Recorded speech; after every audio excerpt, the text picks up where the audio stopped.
اور ایک ہے خلق۔ خلق کہتے ہیں جسم کی بناوٹ کو، اور خلق کہتے ہیں اندر کی سیرت کو۔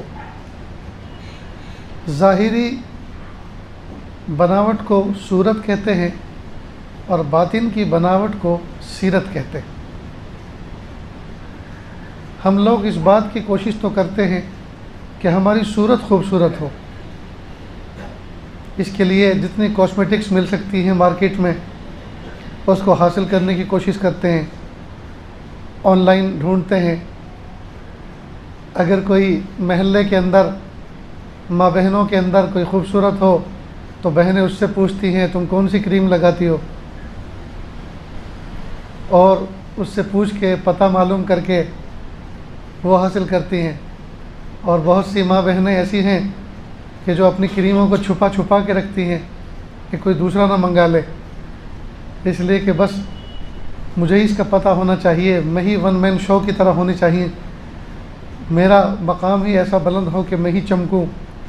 جی یہ سب نفس کے ڈھکوسلے ہیں۔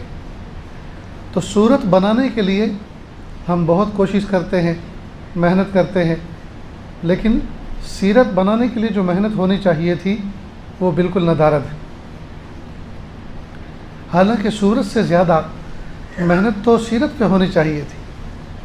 آدمی کا جسم کیا ہے جس پہ شیدا ہے جہاں، ایک مٹی کی عمارت ایک مٹی کا مکان، خون سے گارا بنایا اینٹ جس میں ہڈیاں، چند سانسوں پر کھڑا ہے یہ خیالی آسماں، موت کی پرزور آندھی جب اسے ٹکرائے گی تب یہ مٹی کی عمارت خاک میں مل جائے گی۔ تو ظاہری جسم کی بناوٹ پر اتراتے ہیں، ظاہری جسم کی خوبصورتی پر ناز کرتے ہیں۔ یہ ناز کرنے کی چیز نہیں ہے، یہ اللہ کی نعمت ہے جی، اللہ کے اس پہ شکر ادا کریں، لیکن اس پر کوئی اترانا یا اس پہ فخر کرنا یا دوسروں کو حقیر سمجھنا، اس لیے کہ سب اللہ کے بنائے ہوئے ہیں، سب اللہ کے بنائے ہوئے ہیں۔ ایک بزرگ تھے،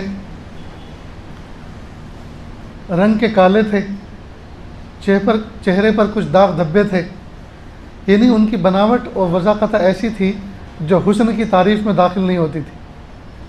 تو کسی نوجوان نے دیکھا، دیکھتے کے ساتھ ہی چہرہ پھرایا اور زیر لب مسکرانے لگا۔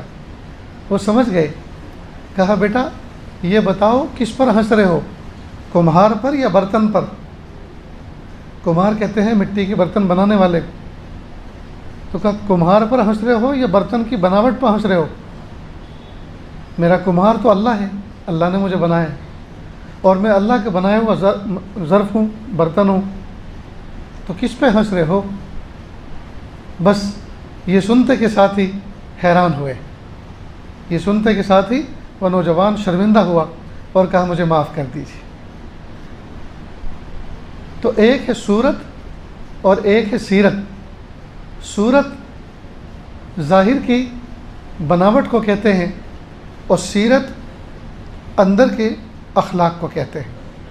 ٹھیک ہے، اگر اتنی بات آپ سمجھ گئے تو اب ضرورت اس بات کی ہے کہ ہم سیرت سازی پر محنت کریں۔